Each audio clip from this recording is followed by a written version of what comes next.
لو ركزت على اللي ضاع منك عمرك ما هتشوف اللي بيستناك. شوف رزقك، الدنيا واسعة.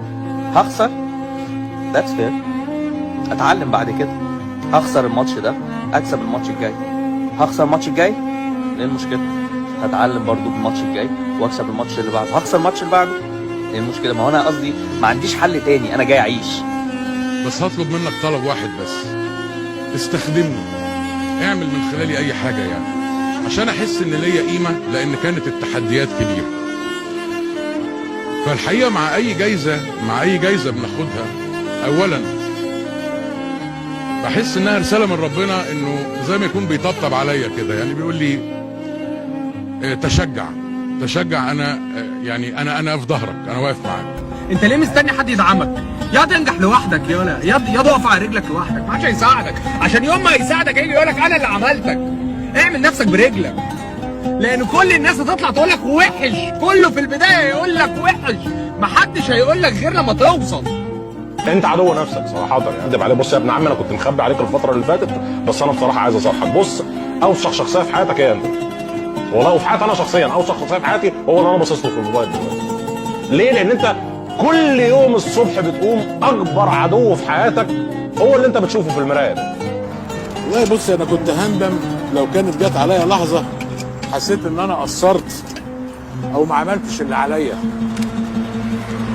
او ان فرصه المكسب 1 في المليون دي ما كانتش تبقى من نصيبي. محدش هيحبك لو انت فاشل، حتى انت مش هتحب نفسك لو انت فاشل. في الاول وفي الاخر انت كان الريموت كنترول في ايدك، ربنا ما خلقكش وانت ريموت كنترول حياتك في ايد حد تاني غيرك. عشان كده انت هتتحاسب على ايه؟ تتحاسب على حاجه كان بره ايدك، تتحاسب على ظروف مش ظروفك. فقبل ما تسال نفسك انا اصل المبررات عاوز اسال نفسك انا عملت ايه عشان اخد الحاجه اللي فيه مليون واحد غيري عايزين يوصلوا للحاجه دي.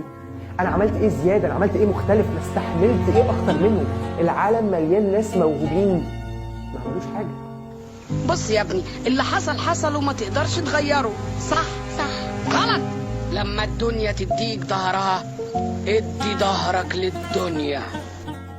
الدنيا مش عايزه اللي يتفرج عليها، لو فضلت تبص لها من بعيد هتقول لك باي باي يا عينيا.